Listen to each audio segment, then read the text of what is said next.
Hello friends, so here we are with the poem Abou Ben Adhem for class 10th. Last we had done I Know Why the Caged Bird Sings, and after that if you see in your book the poem is The Patriot. But I'm not doing Patriot, I'm doing instead Abou Ben Adhem, which is a simpler poem as compared to the Patriot. I hope that we meet soon and I can teach you Patriot face to face. That's what I want actually. But Abou Ben Adhem is a simple poem, so I thought of doing this. So let's begin. It's a simple poem. It's a very nice poem. Again, very apt in today's situation where we need each other. We need to stand for each other, for everybody. Before I begin with the poem, let me tell you this poem is a parable. Okay, now what is a parable? A parable is a short story which has a moral in it. A parable is a short story which has a moral in it. Most of the time the parables come from Bibles and holy books. So this is definitely not coming from the Bible. It's written by the poet James Leigh Hunt. It's a parable wherein it's a small story, a very short story which gives you a moral lesson. The poem is written by James Leigh Hunt, and his full name is James Leigh Hunt. And it is about Abou Ben Adhem. Abou Ben Adhem is a person. Okay, now who is Abou Ben Adhem? Who is actually Abou Ben Adhem that we need to write, that we need to understand, and why is the poet writing about him? Before we begin with the poem, I just want to talk to you about a little bit about Leigh Hunt, who was an English poet, a writer, an essayist. He was a liberal, and he claims that this poem, according to this poem, that the true worship is manifest through the acts of love and service that one shows to humankind. He believes that true service to God is not by just sitting and saying your prayers and reading holy books and chanting beads and all. The true service to God is serving his fellow beings. Let's understand more about this. So moving on to Abou Ben Adhem. Okay, so Abou Ben Adhem. Who is Abou Ben Adhem? Abou Ben Adhem is a character, a real life character, who's not really Abou Ben Adhem, but Abou Ben Adhem is picked up from the character, a real life Sufi saint, Ibrahim ibn Adhem. Now Ibrahim ibn Adhem was a Sufi saint. Let's little bit know knowledge about, let's see some information about Ibrahim ibn Adhem. I think you can get this clear. So the real Abou Ben Adhem is nobody else but Ibrahim ibn Adhem. He was also known very well as Ibrahim Balkhi. 718 to 782 was his lifespan, and he is one of the most prominent of the early ascetic saints. Ascetic saints means who believed in a very spiritual lifestyle. Spiritual in the sense, I'm not talking about just being very related to only books, no, a very simple life, a simple living, an austere living, very simple life, simple food, simple house, everything very simple. In fact, giving up all the luxuries in the way of God. The story of his conviction. Now, why was Ibrahim Balkhi or Ibrahim ibn Adhem so famous? Because due to the story of his conversion. Okay, and that is one of the most celebrated Sufi legends. It is believed that Ibrahim Balkhi was actually the king of Balkhi. Balkhi falls under the Gulf countries. So he was the king of Balkhi. And later he realized that this kingship or this riches is not so satisfactory, is not so pleasant, is not giving him that inner peace. And then he took to the other way, right? And what was the other way he took? He gave up his luxuries, he gave up his kingdom, his palace, his luxuries, and started to live a very simple and austere life. And he started serving people, only people, being there for people, for the sick, for the miserable, for the infirm, treating them, taking good care of them. So this is how he changed from a king to a Sufi saint. He became a Sufi saint, and he started working for people, for their betterment, curing the ailing people, taking care of the sick and diseased one. And this is how he became so famous, and he's one of the most celebrated Sufi saint. Okay, Ibrahim's countless act of righteousness and humble lifestyle which contrasted sharply with his early life of Balkhi as a king. So that's the reformation. So that was Ibrahim ibn Adhem, who gave up the luxuries of life to serve human being, to serve mankind. And that deed of his probably somewhere influenced our poet so much that he has written a poem on Abou Ben Adhem. Okay, on Ibrahim ibn Adhem by naming him as Abou Ben Adhem. Before we go on to the poem, I would just talk about the little moral also that we're going to learn. Now, Abou Ben Adhem reminds us of Jesus Christ's answer to the lawyer who wanted to know the greatest commandments of God. There was this lawyer who told Jesus that I want to know what is the greatest commandments of God. What has God said? What does God want from us? What is God's expectation from us? And Jesus told the man that God firstly says that love your God with your whole heart, with your whole mind, with your whole soul. That is what God wants from us. Total submission to God. Love God completely with your whole heart, your mind, your soul. And secondly, God says, love thy neighbor as thyself. That is God's command. If you remember the poem, The Cold Within, where the people were so cold to each other, so cold with their neighbors, that they did not adhere to God's command to love thy neighbor as thyself. And that brought all the consequences and downfall for them. Okay, so that's how it goes. So that poem is a contrast of Abou Ben Adhem. In that poem, they did not love each other. They did not support each other. They did not stand for each other. They were completely against each other. And that brought the downfall. They all died. They had to pay for their sins. But this poem is a complete opposite of that, where we have Abou Ben Adhem, who is a selfless person, who is always ready to help people, who is ready to work for people. Okay, and that's how the poet also says, or rather the lawyer says, a critic very well pointed rather, who said that how can you claim to love God? We say, oh, we love God, I really love God, God is there for me, I love God. How can you claim to love God whom you can't see? If you can't love the fellow being whom you can see, if you are seeing somebody in pain and trouble and you turn a blind eye to them, a deaf ear to them, and you say you love God, when you can't love God's creation, how can you love God? You are saying you love somebody whom you can't see, and His creation, what you can see, you are giving a deaf ear, you're giving a blind eye. That's not true love. So true love to God is true service to His creation, to His fellow, to the creation of His, to your fellow being. Okay, so let's begin with the poem Abou Ben Adhem by Leigh Hunt. It's a short poem, just on one page. Let's have a quick reading of it. Abou Ben Adhem, may his tribe increase, awoke one night from a deep dream of peace, and saw within the moonlight in his room, making it rich and like a lily in bloom, an angel writing in a book of gold. Exceeding peace had made Ben Adhem bold, and to the presence in the room he said, "What writest thou?" The vision raised its head, and with a look made of all sweet accord, answered, "The names of those who love the Lord." "And is mine one?" said Abu. "Nay, not so," replied the angel. Abu spoke more low, but cheery still, and said, "I pray thee then, write me as one that loves his fellow men." The angel wrote and vanished. The next night it came again with a great wakening light, and showed the names who love of God had blessed. And lo, Ben Adhem's name led all the rest. So here we are, and we begin with Abou Ben Adhem. The poet says, Abou Ben Adhem, may his tribe increase. The very first line, may his tribe increase, which means the poet in the very first line prays to God that God, we need more people like Abou Ben Adhem in this world.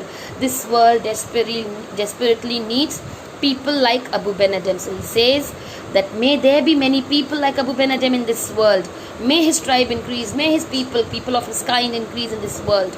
So we move on to the story. Now what happened, and before I go with this thing, I will just tell you it in a story form, that understanding becomes much easier.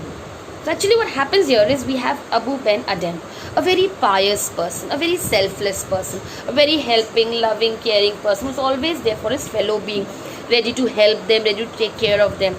Now being a very, very pious person, good at heart, he has not done anything wrong. At least what he believes in, that he has kept himself very pious, sincere towards God, sincere towards human being, fellow being, helping, taking care. So such a person who has a clear conscience will always be at peace. A person who does wrong, a person who is involved in doing wrong or harming others, can never enjoy the peace. But a person who has been selfless, who has been kind, who has been pious, who has been righteous, will always be peaceful at heart, whatever be his financial condition. He may not have lot of money, he may not have lot of friends, he may not have lot of riches, but he will always be at peace. And so here we have Abou Ben Adhem, who always found himself in peace, relaxed, always very peaceful, because he had a pious heart. He was a person of clear conscience, a righteous person. So what happened? This is the incident of a night when Abou Ben Adhem was sleeping. And what kind of sleep it was? It was a deep dream of peace. He was a deep dream of peace. You can say a very peaceful sleep, and he was dreaming of peace and tranquility, or he was in a deep meditative state. And suddenly he awoke from that deep sleep. Why? Something woke him up, because there was a flow of very bright white light into his room. Now where did this white bright light came in his room? And the light was such, it looked as if the entire moonlight is pouring in his room. His room was lit up with moonlight, and his room looked like a lily in full bloom, a lily flower which is white in color. So here the comparison of a lily flower in full blossom, it seemed the room looked like a lily in full bloom. This white light, but where was this white light pouring from? From the moon? It looked as if the moonlight had poured in, but no, it was pouring from something else, someone else. So what was it? And because of this bright light, bright awakening light, he got up to see what's it, and he saw there was bright light in his room, and he found that this light was pouring out from an angel. He found an angel sitting in his room and writing something. When Abou saw this angel sitting in his room and writing something, Abou approached to the angel, and he found that the angel was writing something in a book of gold. The angel was writing something in a book of gold. Abou was exceedingly peaceful. He was bold. Courage. Why a person is bold? If you and I see an angel, we'll be scared. Oh my God, why this angel has come? Is he the angel of death come to take my life? But for Abou, it was not like that. I told you, he was a pious person, a righteous person. He was not scared, because he knows it very well. He has not done anything wrong, so why should I be scared? So looking at the angel, he did not feel scared, rather he was happy that the angel has come to my house. That means God is happy with me, or I am a kind of person whom the angel is pleased with. So he was happy to see the angel, his room so lit, and that's what gave him all the courage to go and talk to the angel. He was not afraid, being a pious man. So he rushed towards the angel, looking at the beauty of the room, the shining, the glittering room. The angel so peaceful and writing in a book of gold. Now angel is writing in a book of gold, because if the angel is writing, it's definitely writing something which is about God, which is something related to God, something for God. So the matter is very, very pious. Okay, the matter is very pious. The content of the book is something which is related to God, to heaven, purity, and that is why the angel is writing in the book of gold, because gold symbolizes purity. So here Abou, seeing the angel in his room writing something in the book of gold, he approached the angel, and then he looked at the angel, and Abou questioned the angel. He had the courage, being a pious person, a person with a clear conscience. He was able to question the angel. And what did he say in the second stanza? And to the presence. Who's the presence? Nobody else but the angel. Presence is the angel. He spoke to the angel. He went and told the angel. He asked the angel. There was an interrogatory statement. There was a question. What writest thou? Abou asked the angel what the angel was writing. The vision. Who's the vision? The angel again. Raised its head. The vision. The angel looked at Abou. How did it look at Abou? Abou disturbed the angel in writing? Yes. But the angel looked at Abou with so much of love, affection, peace. The look was filled with love and peace, with sweet accord. The angel looked with sweet accord. and answered. So the angel was not disturbed by Abu's questioning, but with a lot of love and affection, with a lot of peace, the angel answered to Abu's question. The angel said that it was writing the names of those who love the Lord. The names of those who love the Lord. So the angel said to Abu that he is writing the names of the people who love Lord, who love the God. So that was the content that day. The angel was writing the names of all the people who love God. And Abu, knowing this, was eager to know whether his name is there in the list. He couldn't hold himself and asked, and is mine one? There again he poses a question. Is my name there in the list of people who love God? Have you written my name as a person who loves God? The angel looked at Abu and said, nay, not so. So the answer was a negative one. The angel answered in negation, saying that Abu's name was not in the list of people who love God. So, did Abu not love God? Did Abu have no love for God? Was Abu's heart empty from the love of God? Is it like that? No, Abu definitely loved God. Then why was his name not there? Maybe something else, maybe God. These are some other people who may love God more than Abu. So Abu's name is not there. This thing, all these things, all these thoughts that why my name is not there. Do I not love my Lord? Is my love not true to God? Probably these questions might have haunted him for some moment. And that's why Abu spoke low. Okay, when angel said this, Abu spoke low. He became a little low, a little soft-toned, a little disheartened. But not for long, because immediately he cheered up. Because he believed that whatever it is, Abu is always very kind and loving towards God's creation. And so he told the angel, he prayed to the angel, he requested the angel, okay, fine. If my name is not there in this list, no problem. But if you write the names of people who love their fellow being, of people who love God's creation, then please do write my name. Because Abu was a person who believed in service to mankind, a person who always was ready to serve people, irrespective who they were, rich, poor, of any particular religion, of any particular caste, class, creed, status, whatever. He was always ready to help, because for Abu, any person was just a human being, a creation of God. So he told the angel to write his name in the list of those people who love their fellow being, who love the creation of God, who serve God's creation. And then the angel wrote his work, did his work, completed his work, and then the angel vanished. Okay, the angel wrote here and vanished. Okay, that night was done. The next night, moving on to the next night. The second night, everything was repeated. The same thing happened. The second night, Abu was sleeping in his deep dream of peace, and there was again the bright blinding light, which again awoke Abu, and Abu got up to check out his room, and what did he see? Again the angel sitting and writing in a book of gold. And this time again Abu had the courage to approach the angel, that what is he writing today? And Abu went. Now what did he find? Before even Abu could ask, the angel showed him the book. Today the angel was writing the names of people whom the love of God has blessed, whom love of God had blessed. Previous night it was the name of the people who love God. It was name of the people who love Lord. And today, okay, it was the name of people who love Lord. In the previous night, name of the people who love Lord.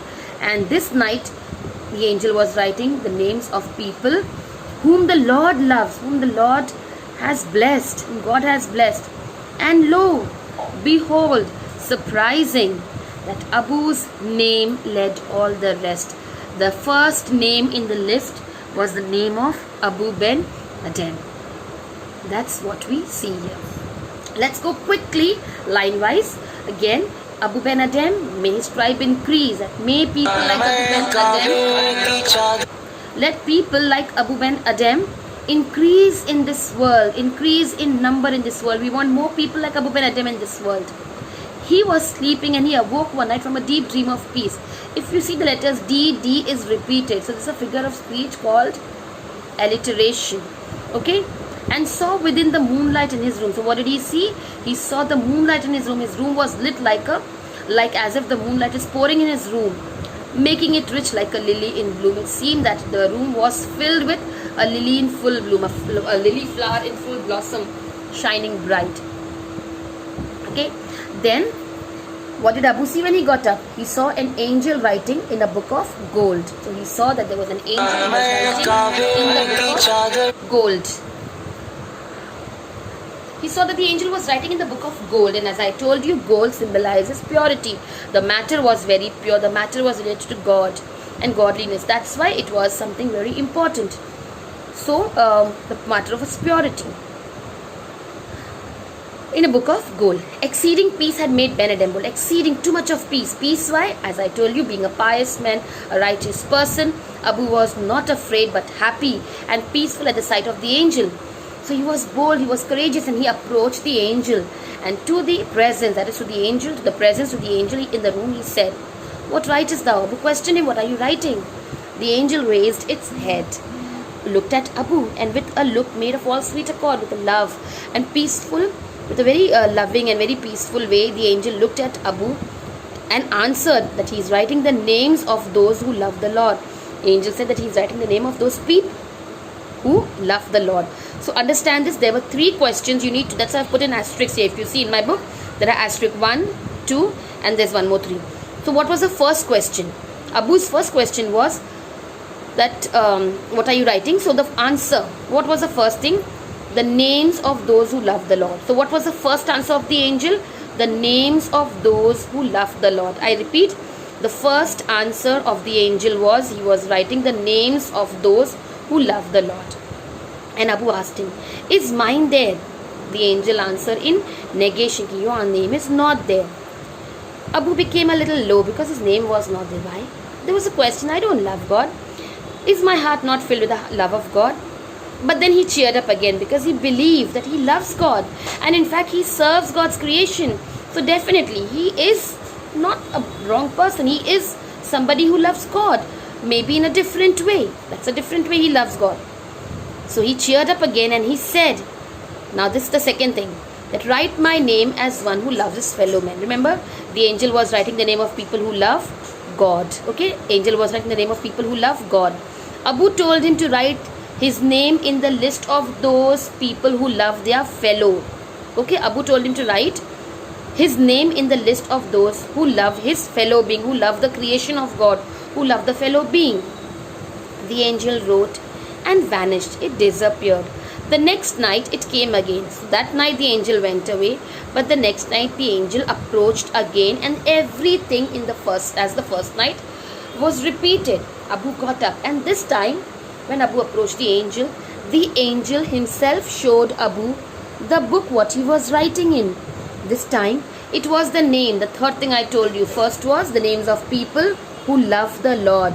Abu requested to write his name in the list of people who love their fellow being. And now the angel showed Abu a book in which he was writing the name of the people whom God loves. People who are loved by God. People whom God has blessed. And to Abu's surprise, what did he see? He saw that Abou Ben Adhem's name led all the rest. The first name in the list was nobody else but Abou Ben Adhem. So Abu was the person who was loved by God more than anything else. What was the moral that we learn? The most important lesson that we learn here is that by loving our fellow men, that is the creation of God, we become worthy of being loved by God. So instead of segregating people or talking about them, oh they are poor, oh they don't belong to my community, oh they are not, being racism. If you remember the poem very well, Cold Within, we're having a racist attitude or having biasness or bigot or being opportunist, all these things, if you keep it aside and just love people by humanity, that people, I love people because they are human, they are God's creation, I am doing it for God's sake. Loving people, you become worthy of being loved by God. So let's rise above all these petty things of biasness, prejudices, casteism, racism, creed, color, linguism, communalism, and all these things, and rise above, and let's all be human. It's the need of the hour and need of every hour, today, tomorrow, and for the years to come by. That's what Abu says. So let's learn to love people, and that's how by loving people, by loving God's creation, we become worthy of being loved by God. I hope you've understood the poem well. The notes are already with you, last year's book, so you can start studying on this. Fine. Thank you so much.